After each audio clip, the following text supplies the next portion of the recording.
Hey Kashif, I'm really excited to have you with us today. I followed you online for some time now. I saw your TED Talk. I've listened to many of your podcast interviews, and I never seem to walk away from listening to you speak and not just enthralled with the wealth of knowledge that you have in your brain on so many different topics, ranging from longevity to health to genetics to epigenetics.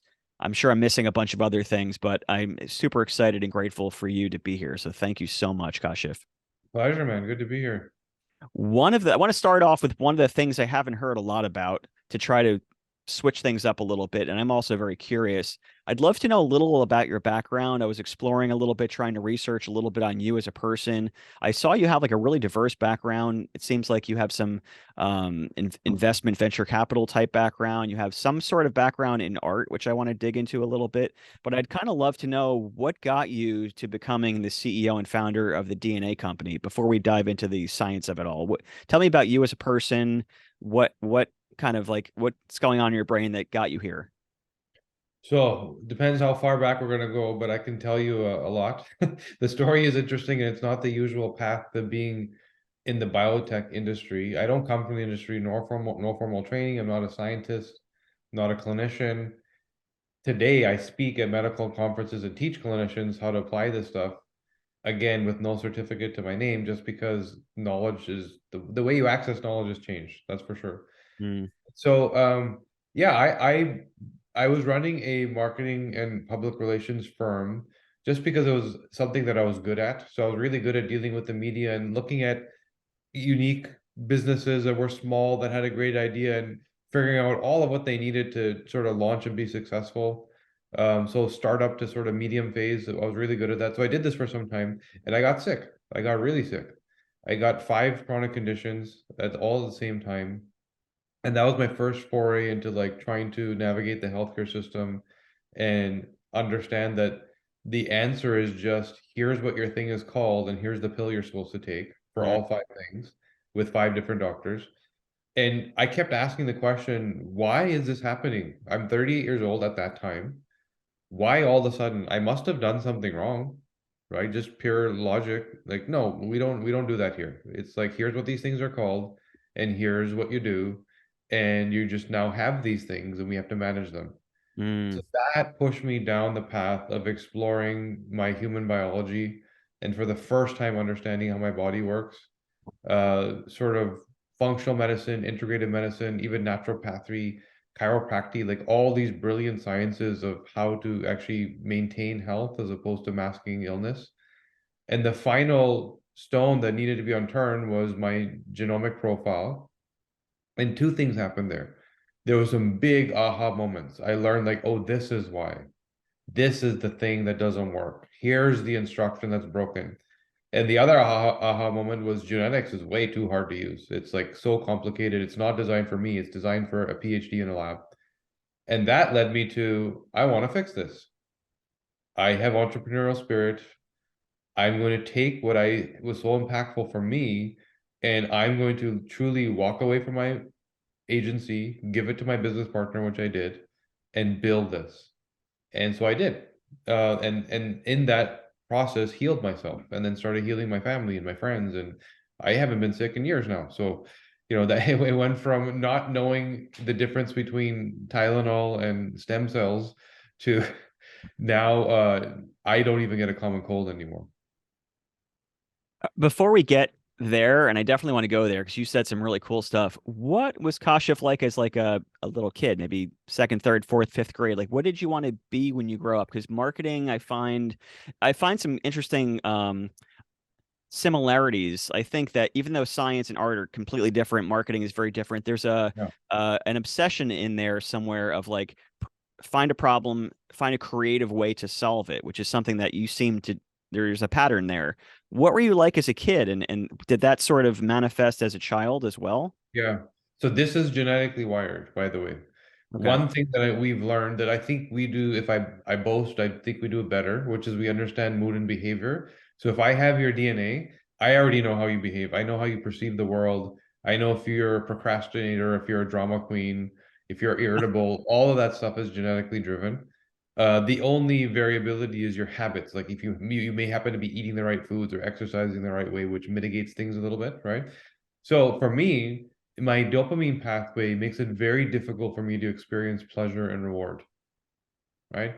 So that's one thing. Now, all of a sudden, that could lead to depression, and I can get into the science of why, but we've understood how you make dopamine, how you bind it, how long it lasts. So the intensity of the moment, the duration, and how you may want to go back to it quickly because it doesn't last long enough. So all those components for me equal a really bad dopamine pathway, which three potential outcomes: depression, because everything sucks; Mm. addiction, because I go down this pleasure route to fuel it more aggressively than an average person would; or achievement, because I go down the reward route, because both reward and pleasure power satisfaction, which is what dopamine is driving you towards, that more, right?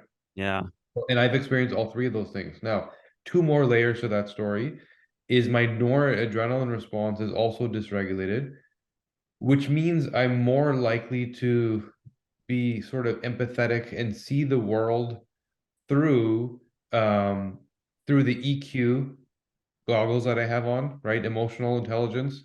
Yes, the IQ is there also, but I remember the feelings, I remember the pain. There's trauma, whether good or bad, to everything. So I'm holding on to feelings. And so that allows me to sort of apply meaning to things. And the last part of it is my serotonin is somewhat dysregulated, which is also a genetic trait, which means that I see the world in a higher level of detail. Clinically, it's like you're more prone to anxiety, you're more prone to depression. I'm not suffering either of those things. What I'm suffering from, if you want to call it that, is what we call high functioning anxiety, Okay. meaning this package of I seek reward, I have this emotional intelligence, and I have this propensity towards detail where every little thing matters, drives me, propels me forward. Now, take that profile and put it in the context of growing up in poverty, where my father was sick and we had no money. Yeah, led me down this path of constantly wanting to fix everything. Mm. So that's been my perspective. And I am a problem solver. It's like always, okay, let me figure it out. That's what I say all the time, right?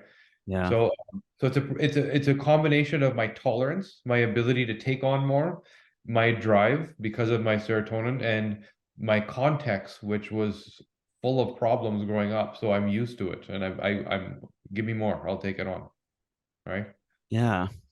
I was what I'm hearing and how I'm processing. First of all, as you describe yourself, I feel like you're me because I have a lot of that as well. Like I grew up, my mom had very, very, very bipolar growing up, extremely Mm, bipolar, in and out of hospitals and OCD habits. And my grandparents escaped the Holocaust, so I feel like there was some trauma in the family anyway. And so I've experienced all three of those things as well. And I guess what I'm wondering is it a nature and nurture? And also what I'm wondering is like with the biochemical makeup of our body, is it a chicken or the egg situation? Like, do the outside influences, our nutrition, our habits, our lifestyle, does that bolster, create, impact our serotonin and dopamine and all those things, or vice versa? We have a certain chemical makeup for our body that you and your company can see, and oh, it's your chemicals. Which came first, and how yeah. does nature nurture work? So your that question is it's a very important question because this is exactly what was broken in genetics in my experience. Genetics was first of all, it was disease driven, it was pharma funded, right? The research, which is fine. We need to figure out how this stuff works. But the intention was how do we turn diseases off? That's what we thought we were going to do. And so genetics became based on this gene profile, you have an 80% chance of Alzheimer's, right? And now you just think that I have genes that equal Alzheimer's, but it's Mm, not 100%, it's 80%, which means 20% didn't get it. And we hmm. were asking the wrong question, which is not that why do I have risk? It's how do I avoid it? What were those people doing right? So it starts with your genome will tell you, here's the red flags. Okay. Here's the jobs that your body doesn't do well. This gene instructs the production of some hormone. This gene instructs the detoxification of some chemical. You don't do that job well because you have a bad version of that gene. Let's forget about Alzheimer's and breast cancer and all those words for now. Let's just say you don't do that job well. Now we know if you have these environment, nutrition, and lifestyle habits, Mhm. here's all the problems you could potentially have.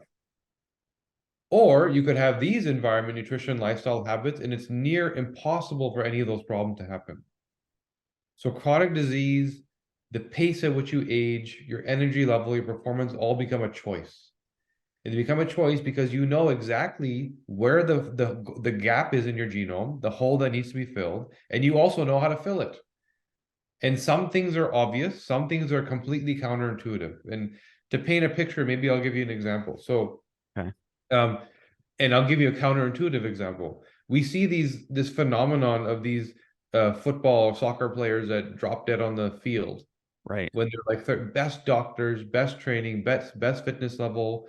Why do they consistently we see like once a year one of them just dies, right? What's going on there? More So than once a year lately, it seems like. yeah, well, there's been other layers added to that story, that's making it worse. And I can dive into what's going on there, by the way. Okay. But the baseline is some athletes die early of this massive heart attack. So we can determine genetically, here's the genes that determine the quality of your cardiovascular hardware. Some people have stainless steel arteries that can take a beating. Some people have paper thin arteries that are really prone to inflammation. Even then, you're not sick. Something has to cause the inflammation. So suppose you do have a bad detox pathway, or suppose you have a bad antioxidation pathway. Antioxidation is my cells all take in oxygen and nutrition to create energy. All of our 50 trillion cells do this all the time. And in that process of using oxygen as a fuel, you create an oxidant, which is a toxic byproduct. So you have certain genes that are supposed to manage that for you and get rid of this toxin and put it out in the blood and send it to the liver and pee it out or poop it out or whatever, right?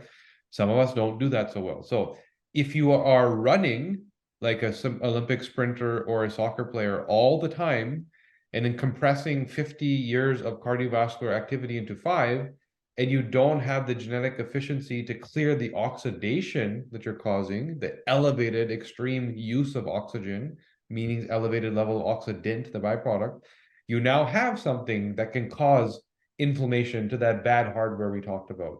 Mm. But here's a combination of bad hardware. Clinically, somebody will tell you 80% of cardiovascular disease. Well, what does that mean and what do I do about it? You don't have cardiovascular disease. You're just going to develop it a lot faster if you have the wrong habits. What are the wrong habits? Second red flag in my genome is I don't deal with oxidation well. So if I consistently do cardiovascular exercise, I'm going to cause inflammation to this location of my body because it's bad hardware. The body's response is then to use cholesterol as a hormone to reduce the inflammation. That's why the cholesterol goes there, by the way.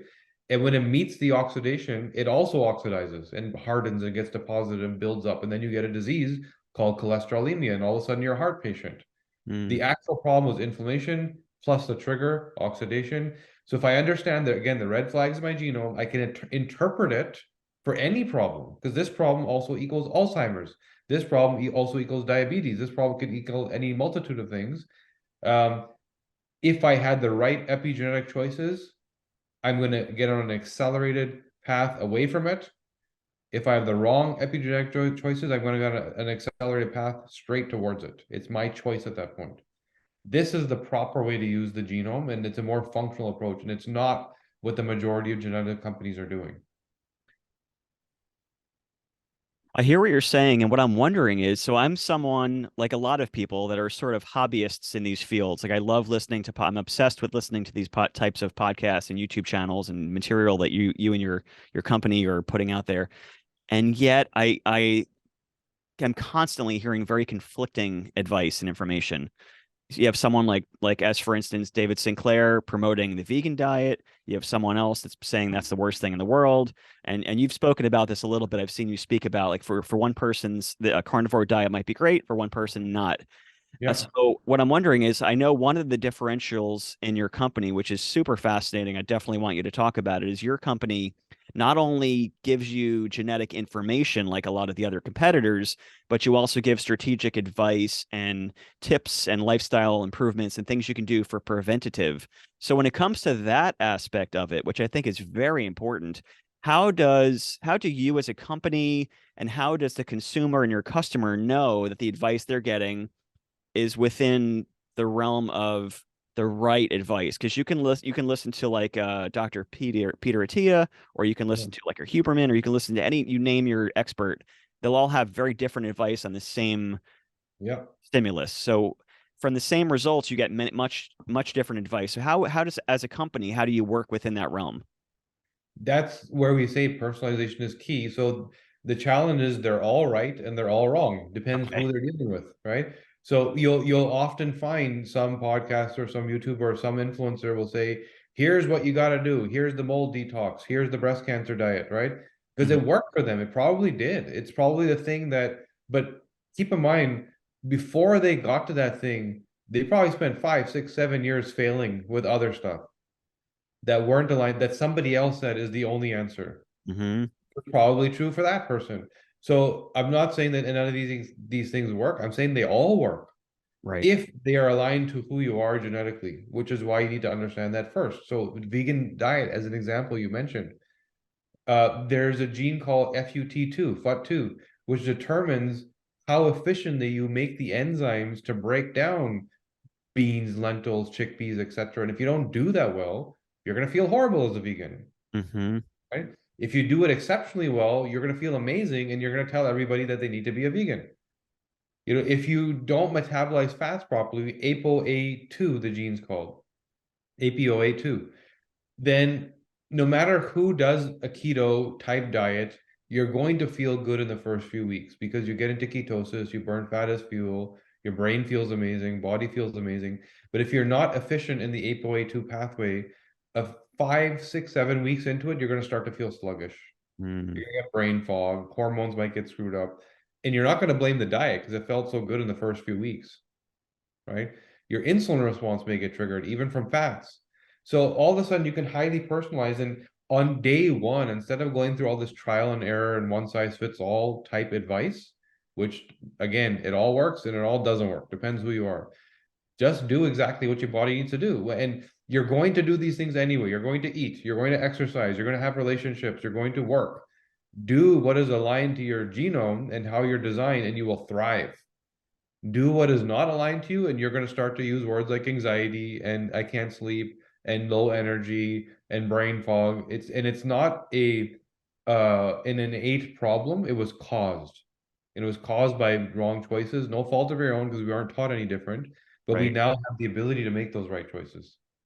So what I'm hearing is what I've heard many times. There really is no one size fits all approach. That makes total sense. And I think it's super cool that your testing and your technology that you're using within your company allows you to kind of sort of figure that out. I'd love to hear more about the sudden death situation, because I think that's something that scares most of us. Like, I know myself, I'm extremely vigilant with my health and my fitness, but then you hear about these crazy things. I want to ask you about that in a second, but before I we get into that, are, even that being said, there's no one size fits all. Are there supplements or practices or routines that are go above and beyond that almost everyone should be doing or implementing? Yeah, so in today's reality, our world has changed a lot, right? So the threats are very different. The EMF load, right? Electric load, 5G, your Wi-Fi in your home, Mm, the toxic pollutants in our water, in our air, in our gardens, in our clothing. So the load is much bigger than it's ever been. We are designed to detoxify. We don't all do that at the same efficiency, but we are designed to do it. But we are not designed for today's reality. Our DNA is not grandma and grandpa's DNA. It is tens of thousands of years old. In fact, 250,000 years old. And mm, so we are designed of habits of 250,000 years versus our current blip in time, 100-year-old industrialized reality, and of which the last 50 years has been the most prolific increase in the use of toxins and chemicals, etc. So the one thing that's carte blanche for everybody is you are not designed for today. All of the toxic inputs, plus the lifestyle of no sleep, plus all of everything else, right? And the food is so toxic. You're not designed for it. And this is why we have more chronic disease than ever before. We have the wealthiest nation that's ever existed, which is also the sickest. The United States per capita healthcare budget is more than double the average EU country, right? We have 66% of American personal bankruptcies are based on healthcare costs. Mm-hmm. Yeah. 50% are expected to either get cancer or cardiovascular disease. So pick your poison, right? Yeah. So we have a state which is not a great state to be in. And it's not just we are not sick. Our reality is not designed for health. We're living longer. We are living longer, but we're not living in good health. We're living in disease. So that's the one thing you should be aware of is the inputs are so much more prolific than ever before, and you have to manage them. So I want people to have some very specific advice from you from your findings. So getting back to the thing that I would love to get from you with this question is, are there things that are beyond one size fits all? Like, are there, from all of the testing you've done and all your anecdotal and personal experience, like, should Yeah. everyone be taking more vitamin D? Should everyone get sunshine? Like, even sunshine is like Yeah. controversial. Like, get sunshine, don't get sunshine. It messes up your skin. It causes cancer. Put sunscreen on. Don't put sunscreen on. Sunscreen causes cancer. It's so hard to figure it all out. It's like, are there things that you've seen anecdotally as well as through testing that almost everyone should or could follow, do you think? Reduce inflammation. So even the example you gave of sunscreen, if you are healthy Hmm. and you go out with no sunglasses, your body is already designed that when your eyes see sunlight, you produce melanin, which protects your skin from burn.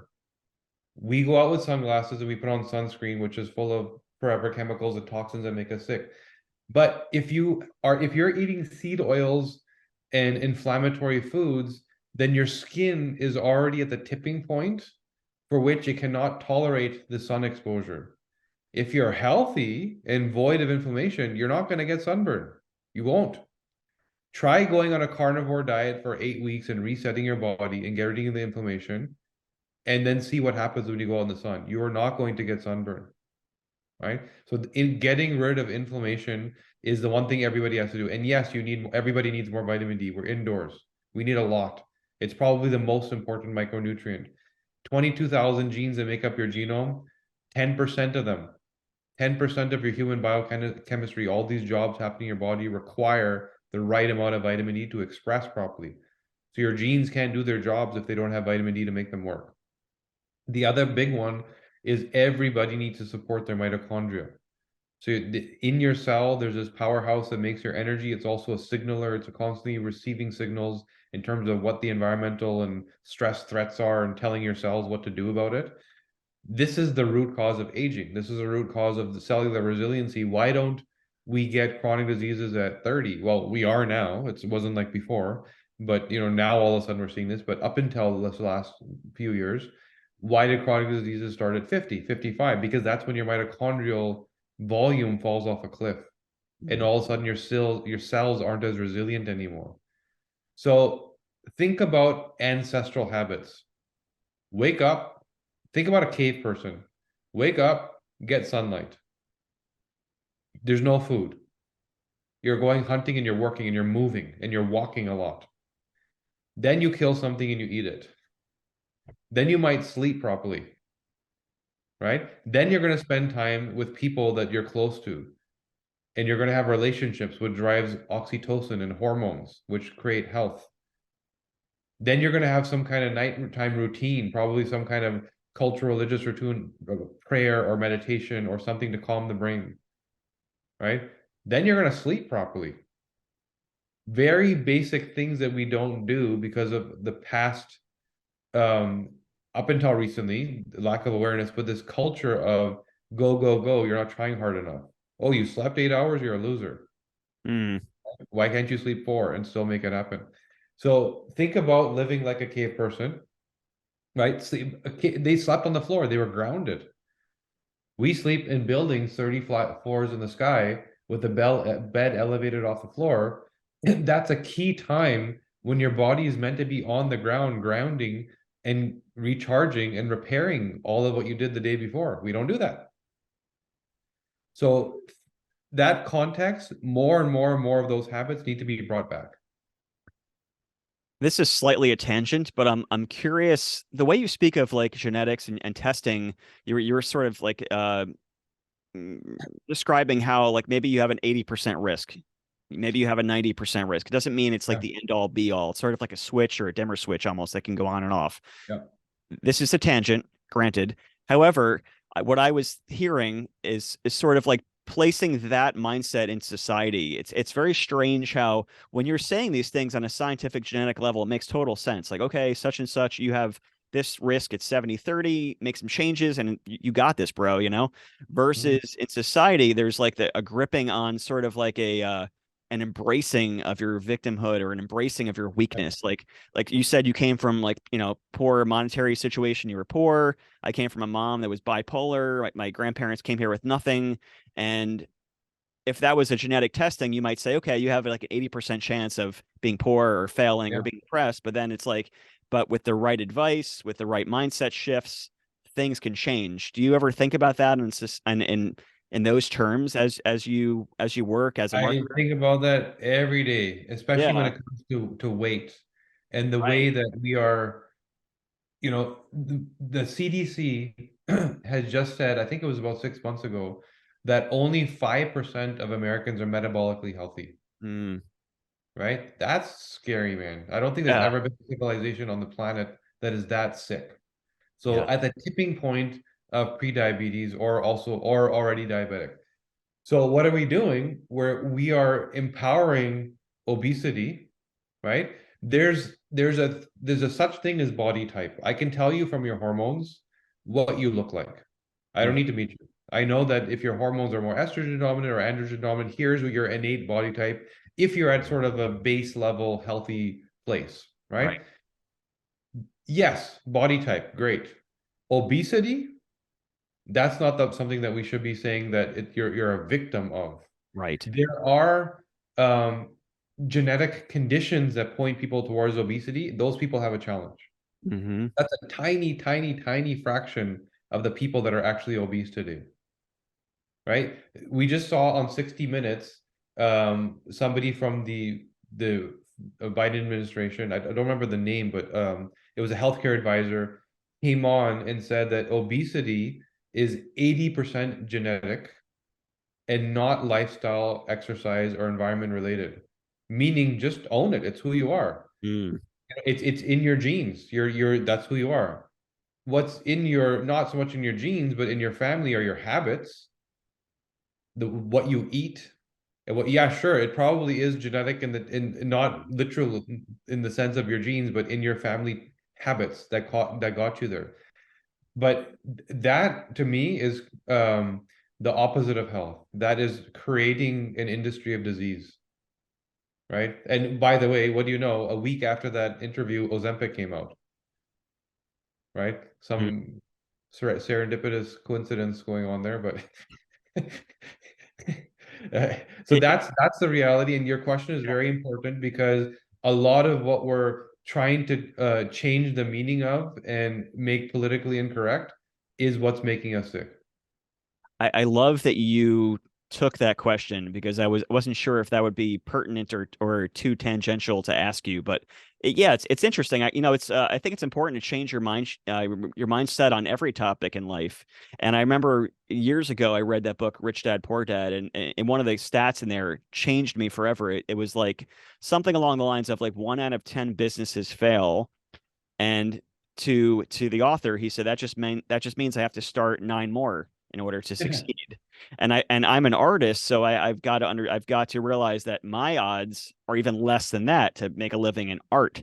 And so Right. I love that what you're doing is partially grounded in taking accountability for your circumstances. I love Yeah. that. And I think that's super important. Um, on that note, something that maybe we do or don't have control of. You had mentioned that you have some knowledge or information on some of these like sudden deaths. There's definitely been a spike. It could be argued or debated on how much or how little. But I think that is definitely something that scares a lot of people that do take care of themselves, like the what if scenarios. What kind of advice or input or insights do you have on that topic? For sure. So we've done a lot of work around recent problems around viral infections and medications, And what we've learned, so this particular phenomenon, um, we have, so take an athlete, a pro athlete who's already uh, prime fitness, constant adrenaline rush, right? They're constantly in and out of adrenaline rush.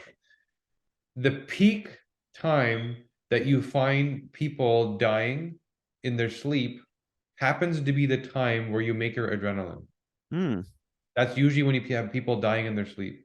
So what's going on there, which is directly correlated to what we're seeing here, which we already know, but the medical world isn't talking about. When your heart tissue has damage, scars or whatever, combine that with an adrenaline rush and it leads to a heart attack.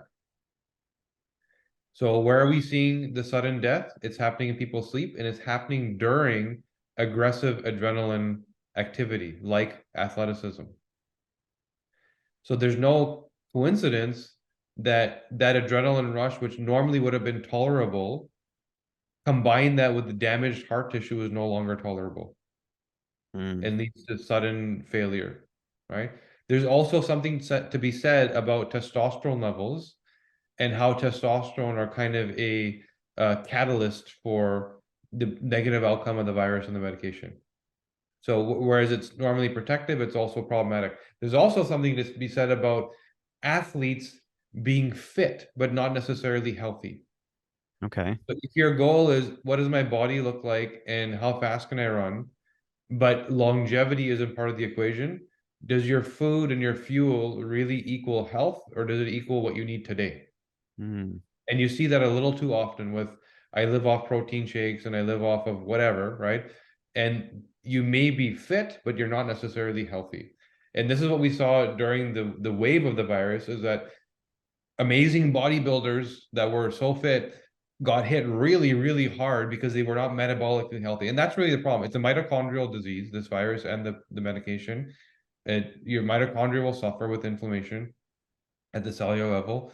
And you're going to, if you're not metabolically healthy, you're not prepared. This is why we saw the cofactors of, diabetes and heart disease being a major contributor to negative outcome, like major negative outcome, right?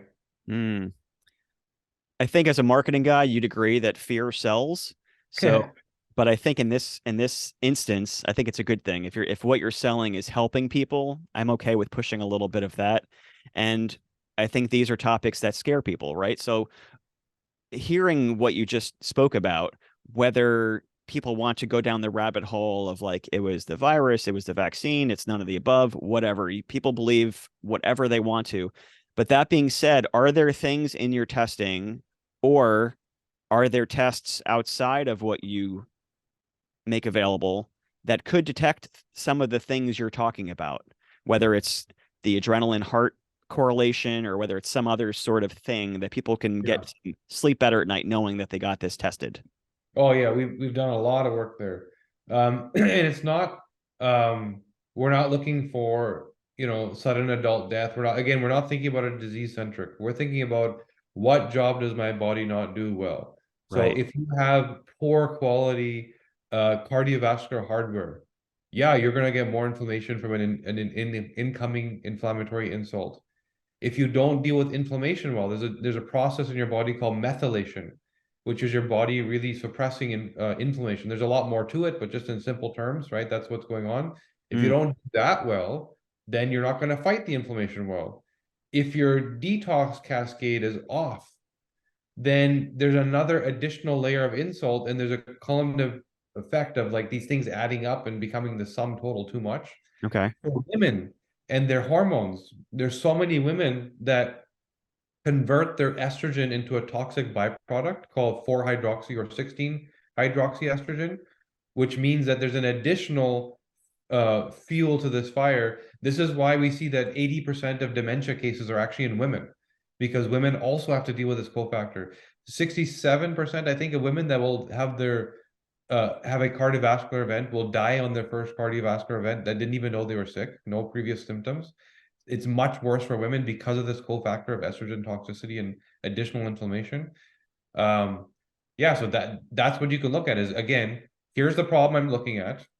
I'm looking at, long haul, sudden death, brain fog, all these things that are part of this discussion. Mm, Uh, I'm not looking for that thing in my genome. I'm looking for what job does my body not do well, and how does that connect to this symptom that I'm talking about? The symptom is too late, right? The system is the problem. You got to support the system, and then none of these symptoms should happen. So right. certainly we've done a lot of work there. So just to kind of reduce this down, so there are in fact tests that you provide that could some of these athletes as examples that we gave could have been prevented if we knew that you'd Yeah. mentioned like certain amount of cardio or a certain thing their body is doing. They were preventable, at least some of them, in your opinion. We've literally done this work with athletes. So just literally just before speaking to you, Mm, I was on a conversation with a doctor who's working with the Las Vegas Knights hockey team, and we were just going back and forth about some of the things that need to be done, right? And there's it's at first there was a lot of denial. hmm It was hard for people to even have these conversations, but now that it's hard to deny, people are seeking solutions. So we are literally working on athletes for this exact purpose Okay. and everybody else. But yeah, there's definitely a lot that could be done. A lot. Is your company working on like the next level of all this? Like once like AGI, once AI gets insane and once quantum computing becomes more mainstream, are you already working on that next level of where this could be or CRISPR, all these different technologies? Are you sort of bringing them into the DNA company? Talk about the next levels, the next phases. Yeah, I yes to both AI and CRISPR, but in both of those, our thinking is very different than what the mainstream is using those for. Okay. So when it comes to genetics, AI is let's take all this data and get some brilliant AI bot to figure something out. Right. Let's cure cancer, right? What we're saying is you're still thinking about a disease centric, and it's actually a lot simpler than that. A woman that has toxic estrogens, like we just talked about, who is also in menopause, that no longer has a menstrual cycle, now is still making this toxic estrogen, but doesn't clear it. If she also has bad environmental habits or she's taking hormones or whatever and having a little too much estrogen, hmm that might be fuel for breast cancer. So the answer is much simpler than we think. So what we're doing with AI is not so much let's figure things out and get all this big data dump. It's more like let's make it accessible. Okay. How do we make sure that a doctor that never gets training on this stuff has the answers that we know are available? Then when a patient comes and says, my Lyme disease is horrible, I can't get out of bed. What do you do other than popping a pill? Right? Why is there variability in something like Lyme disease? 10 people get it, they have 10 different outcomes because genetically they're different and they're handling it different. So Okay. how do you then know what the right protocol is for one of those people? One person doesn't even know they have it, and the 10th person can't get out of bed for 6 months, and there's a bunch in between. Could you So talk about that a little deeper? Just because I have two friends that are close to me that have had Lyme's disease horrifically bad, like put them out for years. My one friend Scott had a PICC line in his heart, many rounds of antibiotics. I had gotten a blood test done some years ago, and it saw that I had Lyme's disease and didn't know it. And mhm. so exactly what you're talking about. So my two friends as an example, what could they do? What could they have done? Talk about that. We would, if suppose they came to me tomorrow, Okay. I would dive into their genome, park the Lyme disease for a second. I'm not even looking at Lyme disease. Okay. I'm just going straight to what job does your body not do well? Why is it that when you got Lyme disease, something else was already teetering on the edge of it's too much, Okay. and the Lyme disease was the catalyst that overall things failed? Right? It's a combination of things. And that's the way the body works. You can't, and this is the failure of our healthcare system is we separate all the systems. Here's the foot doctor, here's a heart doctor, here's the eye doctor. Body doesn't work like that. Eye health is connected to your liver health. If you don't detoxify, you're gonna have inflammation. Mitochondrial health is connected to your eye health. They're all connected. You can't think of them independent of each other. So just like that, we would look at your friend's systems and we might find that his methylation is off. We might find a simple thing like he needs more B12, but he needs a very specific version.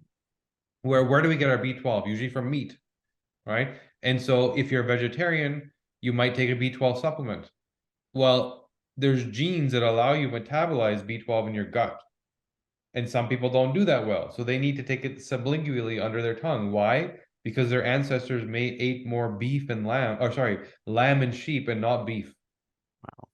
Right. So now that one nuance of my ancestors ate lamb, so I absorb B12 under my tongue while I chew, which is why grandma says chew your food, Mm, right?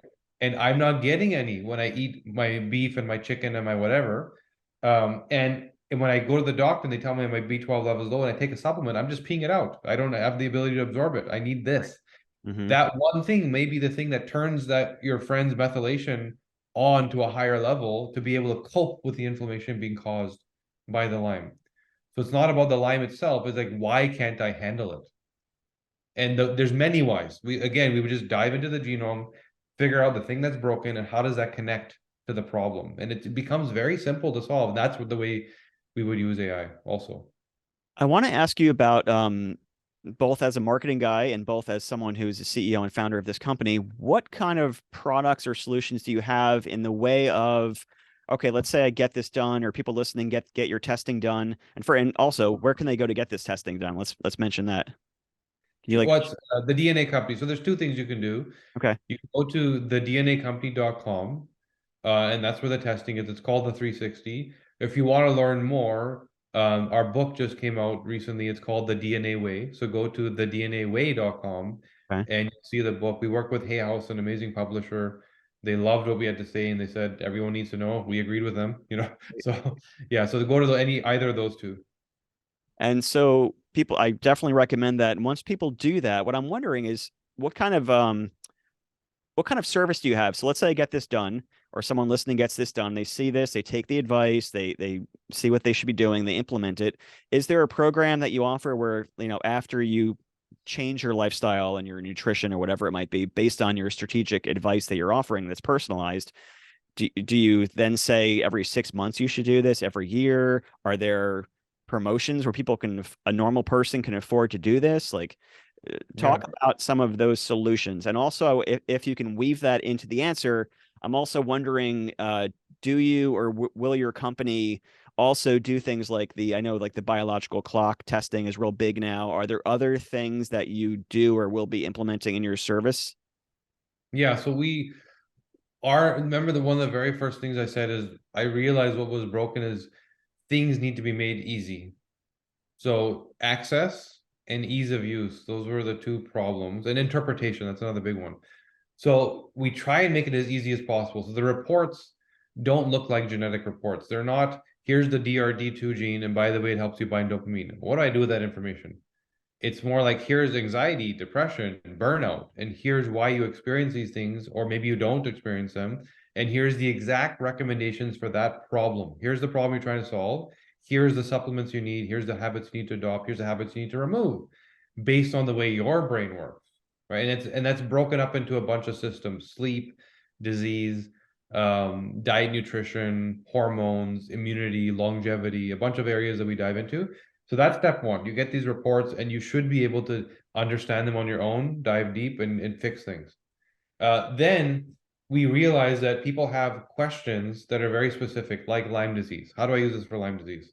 So Hmm. we host ongoing masterminds where people can just come in with their data and their reports and ask questions and dive deep into the brain, into hormones and other areas. And we added this as a service, which genetic companies usually don't do. We don't charge for it. We just say, show up. Here's a way for you to get more value and truly fix your problem. But we don't think like genetic companies. We think like me, a guy that was trying to fix myself, and this is what I wish existed, Mm. right? And so that's what we do. Now, beyond that, there are some people that need clinical support. Like my mom had breast cancer. I don't want it. Or I'm suffering from dementia. How do we reverse this? And I don't want to have any more cognitive decline. So we do have clinicians, we have telemedicine, we have functional genomics practitioners that can work with people on programs if it needs to go to that. And it's not really even a need. Some people just say, mine my DNA and tell me everything. Give me an extra 10 years, right? It doesn't even have to be a problem that we're being solved. It could be about optimization, Mm. right? It could be a business owner like yourself who's saying that I can't afford to be sick. Take this and make sure I never get sick, right? As simple as that. So we have coaches that can do that type of work. Okay. Um, my real intention with all this is to take the IP we have, which is truly here's how the body works, and now start plugging into everybody else. Here's the best personal training company. Here's the diabetes clinic. Here's the fertility clinic. who's still doing 7 out of 10. Let's try and get them to 10 out of 10, right? So Right. that's the next phase of our business. I don't know why it's so difficult, but it really is difficult for people that are like myself that are very, very vigilant about learning and with health and fitness.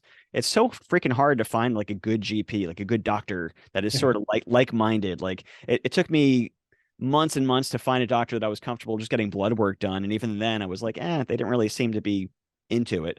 Yeah. Um, are you building or thinking about building like a network of doctors? Because I would love to have something that I can go in, get my DNA tested, get my blood work done. And by the way, do you do blood work? And then have a doctor kind of integrate with that, look, interpret stuff, and someone that's like a doctor network that's sort of like linked in with the same mindset. Yeah, that's exactly what we're doing now because that's the need. Again, our intention is make it easy, solve the problem, don't need to reinvent it. Ask 10 people their problem, and they're all going to say the same thing you just said. Yeah. So the majority, I think there's like about 500,000, a little less than that, primary care doctors in the US. The majority of them have no understanding of what we're talking about today, Right. not because of any level of intelligence problem. They just weren't taught it. It's not part of their training. Their training is figure out what the disease is called and figure out what to prescribe and then manage it. Yeah. That's their training, right? And their training is based on the acute care model of I break my arm, go to the hospital and fix it. What is this thing called and how do I fix it? Mm-hmm. And so even the patients think that that's the way healthcare is experienced. Go do whatever you want. And when something breaks, it's the doctor's job to fix it. So there's a big gap in understanding there. So we are going to change that. The first step we took is we actually acquired a telemedicine company a few months ago, and Well we are done. now truly a clinic. So we are able to operate in all 50 states as a telemedicine company. It was not an intention on day one, but again, by talking to people, we realized what they need. So let's just make it the way people need it. And we now are bringing in an army of functional medicine doctors. And by the way, anyone listening, if you just need a quick answer, where do I go? Look for functional medicine. Medicine is here's what your disease is called, and here's what I'm going to prescribe. Functional medicine is let's figure out why you got the disease. What's the root cause? I don't care about masking it, I care about eliminating it. Mm-hmm. Or if I can look into the future with you, let's prevent it. Right. Right. So, and there's now, I think, 30,000 plus functional medicine docs in the US. Right. That's the community we work with. The challenge is when you start on day one, typically somebody starts in the healthcare system, which is what does my insurance pay for? What does my doctor refer me? Their hands are tied by what does the insurance pay for, what they're allowed to do, what's in the system, what's not in the system. That prevents us from truly accessing healthcare, right? It's more of a moat than it is a support. And so you're going to have to pay out of pocket. And that's the challenge. If you want to truly be healthy, okay, maybe shut your insurance off and start using that money for health as opposed to masking illness the day that you get it. Unfortunately, we live in a country where healthcare is so like effed that Yeah. it's really difficult. Like, thank God we're doing well now, but there was a number of years where we weren't doing financially well, and I had to skip going to doctors, and a lot of people have that story. And even with functional medicine, I was looking into functional and integrative medicine, but I think there's an opposite problem on that side. I often was encountering, anecdotally speaking, of course, I was encountering people that were a little too woo woo and new age, and Yeah. that's, I mean, I'm pretty hippy dippy. Like I actually am a vegan. Got freaking beads at my door and listen to Pink Floyd. So like, but some of those functional integrative medicine people are a little too in the other extreme, and Yeah. then like the medical doctors are like too on that extreme. And for people that float, it's like, I guess the same as freaking politics, right? Like people that kind of float in the middle are the masses, but it Yeah. is hard to find people. It really is. That's great that you're from what you're telling me and telling the audience, you're building a whole community of Yeah. like-minded people, like-minded experts, like-minded services.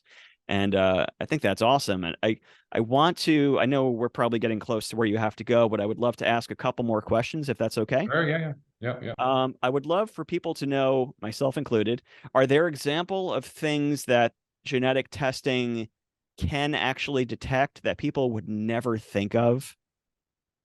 Mm. Well, I think a big one is mood and the brain. So Mm, in our research phase, we spent 3 years studying 7,000 people. That we actually met and interviewed 7,000 people. mm, And what we learned is your behavior is directly driven by the genes that drive the neurochemicals.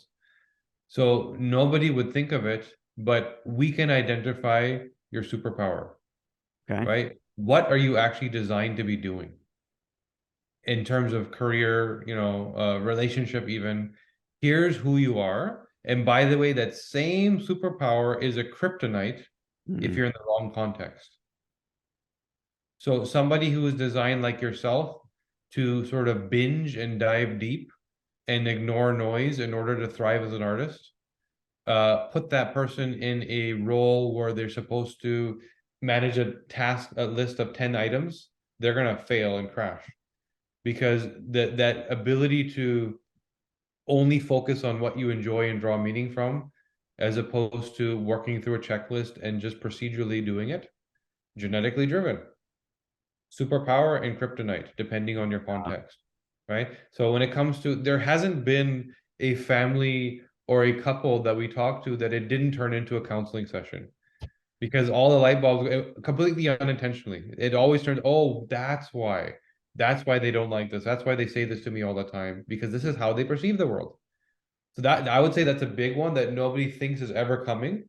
But here, by the way, is your superpower. Go do this and you can conquer the world. Mm. Go do one of these three or four things and you're gonna feel like crap. I so relate to that because growing up, I at some point was hinted around by some therapists I went to, like, yeah, maybe you should consider some medicine for like generalized anxiety. And when I was a Yeah. kid, I had pretty bad OCD in a lot of ways.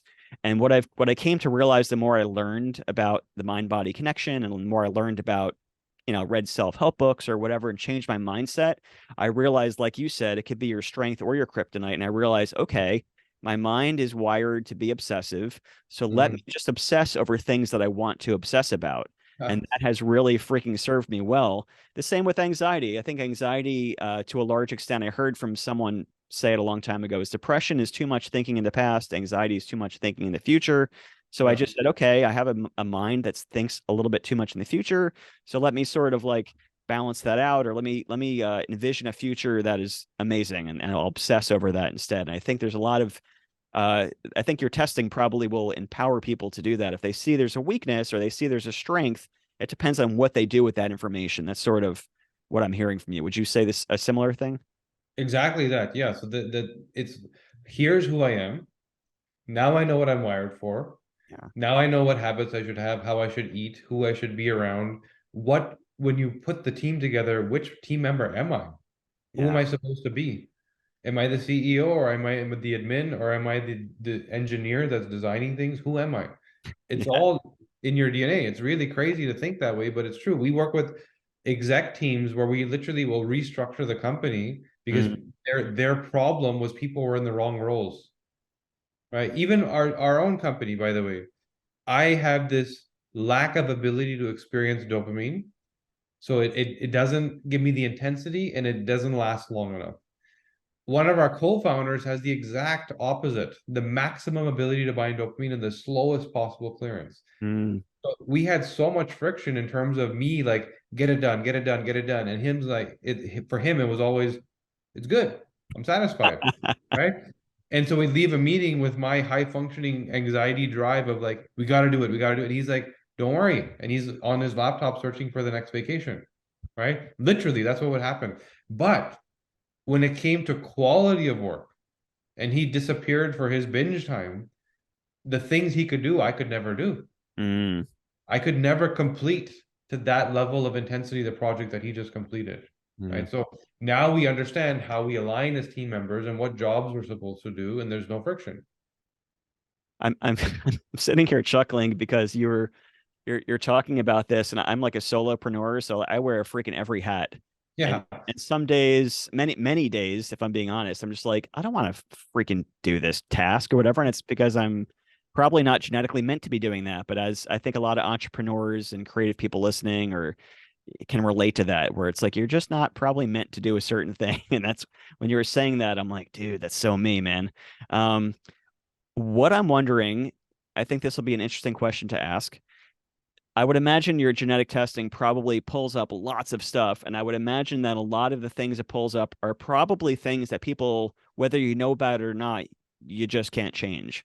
Or are there, like, you might pull up something that someone's more predisposed to, like, be, like you said, overweight, which you probably could do something about. But then if someone's predisposed to be, like for me, for instance, I'm like an ectomorph. It takes me forever to gain muscle. I work out like crazy. I eat enough Yeah. protein.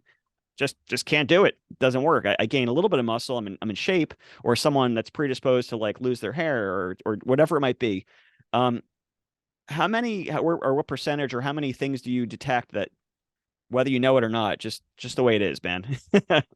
So though genetic conditions are the way they are, that's a tiny fraction of what we're dealing with. Okay. Everything else can be changed. So even what you just talked about, right? So Okay. I can't put on muscle. I can show you how to put on muscle.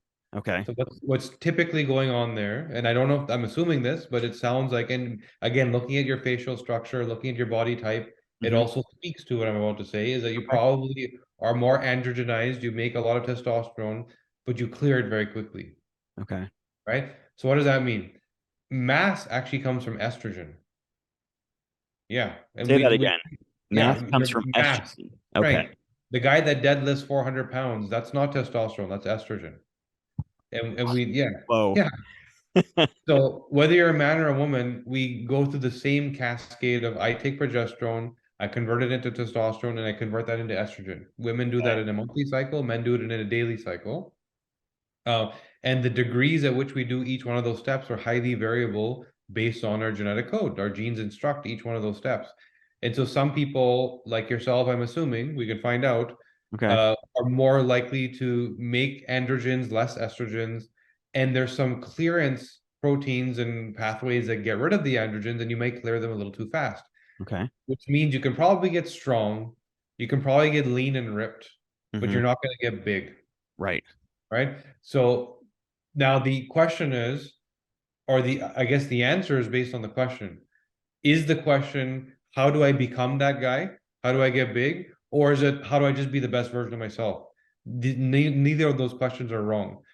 There may be a person who has a need, like a TV actor that needs to look a certain way for a role. Well, then we have to solve the problem, which means we can actually use supplementation to speed up estrogen metabolization and give you more. Okay. And then all of a sudden you will get some mass, right? There's certain foods you can eat, certain supplements you can take, the form of exercise. Or it may be like, no, I don't need a difference. I just wanted to understand why I can't do it. Mm. Okay, then let's be the best version of ourselves, which is this is your body type, right? So the yeah, there used to be a belief, and actually I shouldn't say used to, most geneticists still believe that here's who you are and you're stuck. What we've understood by spending time with 7,000 people, all these things can be changed if you knew what epigenetic habits, environment, nutrition, lifestyle, turn the dials on those genes. All right. So you baited me and pulled me in. I'm going to ask you for what. So I'm someone that definitely puts like longevity and health ahead of everything else. However, I've always been just like smaller framed, and I'm very fit, and I have no Yeah. problem. I have no problem getting ripped if I do the right things. If I don't do the right things, I get it. Like, I get a gut. But if I do the right things as I do, I'm very fit. Is there something I could do to potentially help me build muscle easier? I'm selfishly. Yeah.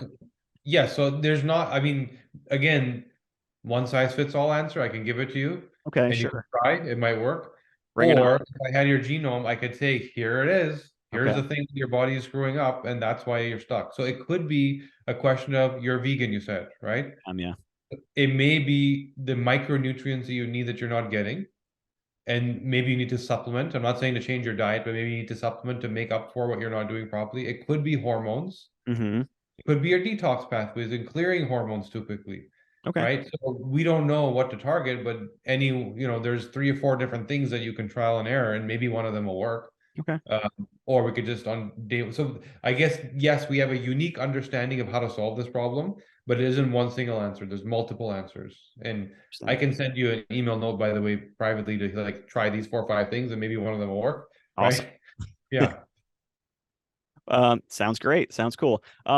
Let's wrap up with this. What is your morning and daily routine like? Like someone that has as much access to data as you do, how have you changed your lifestyle? What is your routine like? So morning, there's two considerations, what I should be doing and what I need to be doing. Okay.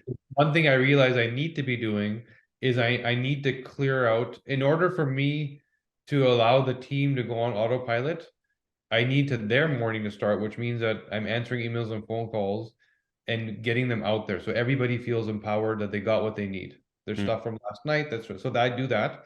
But before I do that, I get up and I'm getting sunlight.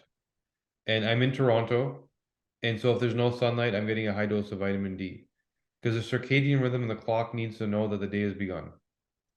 There's certain micronutrients that signal that, including vitamin D, but sunlight is better. So how I'm much vitamin D are you getting, Kashif? So my genetic pathway for vitamin D isn't the best. So not only do I need to take more, but I need to take it twice Okay, interesting. because I don't transport it properly. So there's step one, D3 or D2 from the sun converts to D3. I don't do that so well. Okay. Step two is you need to transport it, move it to the cell where you actually use it. Don't do that so well. Then you need to bind it. Don't do that so well either. So I take about 10,000 IU, but split between two doses of 5 and 5, right in the morning and one sort of midday. Okay. Um, so keep in mind that our DNA pathway is designed around our ancestral traits of somebody walking out in the sun for 7, 8, 9 hours, not sitting at a desk and taking a vitamin D shot and hoping that's good for the day, right? That frequency is important. Um, so yeah, and I'll do it outside barefoot while on the ground, grounding myself, um, because we are symbiotic with this earth in ways we don't even understand, including our magnetic and electrical fields, which require grounding. Okay. And this grounding, which again, what our ancestors did, they got up and walked around. And they walked around, and the movement of the legs signal things to your brain. 50% of your nervous system is in your legs. If you look at any of the blue zones where people live over 100, they all walk everywhere. Yeah. So it's important to move your legs and ground yourself. Set that circadian rhythm with sunlight or vitamin D. Plan your day with more in-depth attention to less things, right? Clear your brain to give it that focus to do a few things really, really well, as opposed to many, many things half-assed, right?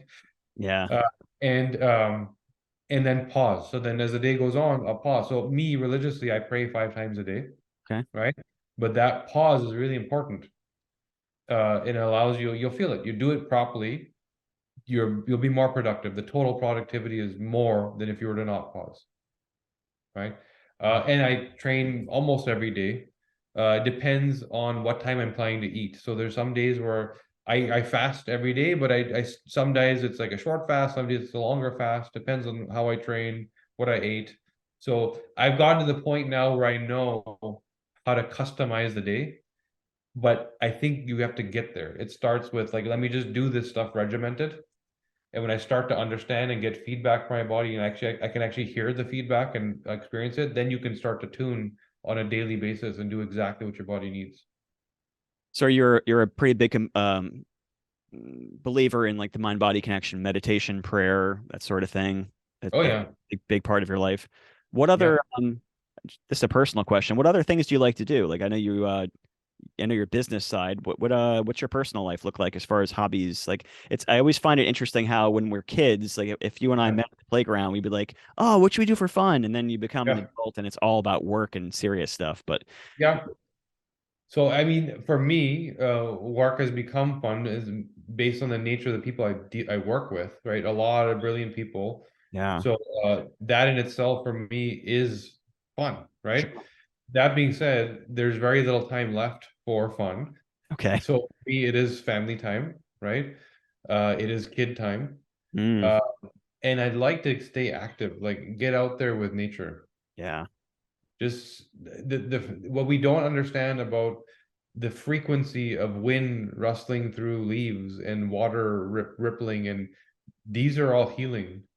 These are things that again our ancestors were exposed to regularly, Yeah. which our bodies are expecting to receive and they don't.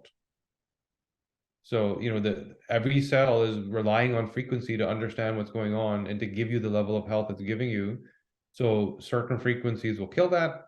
Like 5G's now been introduced, which is not a frequency our body is aligned with. And certain frequencies will uplift you. Just very purposely go sit next to a river and do nothing. You Mm. will feel like you just got therapy because You you know, did. again, a last minute tangent, but I recently heard Huberman talking about the dangers of using like wireless Yeah, earbuds. I've heard people say it's not a big deal, and it's again just so contradictory to understand what to believe and what not to believe. Some people say yeah, these the are terrible. data. So Oh, and before, then right? before you answer, I was going to say then. Oh, the reason I brought this up, I almost forgot. Yesterday, Apple released that whole like Vision Pro thing where it's like strapped to Yeah. your face, and it's like I could only imagine in a few years everyone's walking around with like goggles on their head. I can't imagine that could be very good, like blasting that Yeah. into your brain. EMF is the new cigarette. It's that constant drip of toxic exposure that's not going to make you sick tomorrow, but it's going to make you very, very, very sick Mhm. after a decade or so of consistent use. Right. And let me give you one example that will paint a picture of the contradiction. So, Huberman is right that an earbud in your ear is like microwaving your ear, literally. The studies and the science is right that they're safe. But if you break down the study a little bit, let's look at a cell phone study. The cell phone studies that were done in the 1980s, they have not been updated around phones from the 1980s. There were not supercomputers like this, Mm, right? Very low-fi in terms of intensity. Were done on military men that are 6.5 feet tall, whose skulls are probably a lot thicker than yours and mine. mm, A child's skull is 1/4 of that density. And we're told they're safe because a study said they're safe. A study from the 1980s on a giant brick phone that did not do what this phone does, right? On a man who was 6.5 feet tall, who had a skull that was more thick than the average human. In fact, I think it's the top 3% of density, okay. the thickness of the skull. So that's why you have this contradiction. The studies, obviously, if a company is going to go do a study to prove their stuff is safe, there's a bit of a bias there. And the Yeah. study will be designed to get the outcome they want. And that rubber stamp of the study saying it's safe, scientific community doesn't understand how to interpret that functionally. They only look at the outcome. It's safe, but they didn't look at all the details I just said, which make it so obvious why this study is completely irrelevant to our context. What are you doing as an individual? What are you doing as a dad? We're talking on a computer. We have computers in we have phones Yeah. in our pockets. I have an Apple Watch on my hand, blasting my wrist. Who knows what else? I have an Oculus that we play around with. What are you doing as a father, as a person? What can or should people do? I mean, there's only so much you can do. We're being blasted by Wi-Fi and everything else. So we do, I mean, there's screen time at home, right? Sure. But it's structured in the way where I have EMF blockers. So I have a plug-in EMF blocker that kind of mitigates most of the home. It negatively charges ions, so they pass through the body. Okay. I have PEMF. So I have a PEMF device which mitigates and makes, so for example, if I have a long travel day where I'm texting all day because I'm on the road and the office wants to talk to me, I will feel an outcome on my hand. It does not feel right.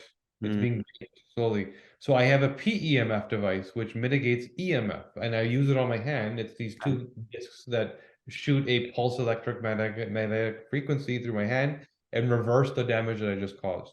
Okay. Right. So it's understanding what does healthcare mean today? It's not Tylenol, it's not responding to viruses. There's so many other threats we have, EMF, chemicals, food, etc., that you have to have a different toolkit today. You have to think about things that you didn't have, our ancestors and even your parents didn't have to think of. Very different toolkit today. Really scares me. It didn't scare me as much until the past few years. I had two college friends who were relatively young. They both died of the exact same rare brain cancer, which Mm. after that happened, I was like, Jesus, this is something to really be I'm not insinuating that was caused by anything, but it does make you think. Thank you so much for taking time out of your day. This is like a fascinating topic. I think for many people listening, it's really just eye-opening to realize that even if you feel great, even if you're doing overall pretty well, to realize that there could be hidden factors encoded in your very DNA code that you could know about with a very simple test is fascinating. So I'm so glad that you're doing what you're doing, and I really want to emphasize that I love the fact that you're building an integrative community of other services and people. That's a very cool, unique product offering that definitely speaks to your marketing side. So well done on that. Yeah, pleasure. Yeah, thank you. We're doing what we think people need. So, and you're gonna keep seeing more of that. That's we're trying to solve the problem, so that's why we're here. Awesome. Thank you, Kashif. Appreciate it, man.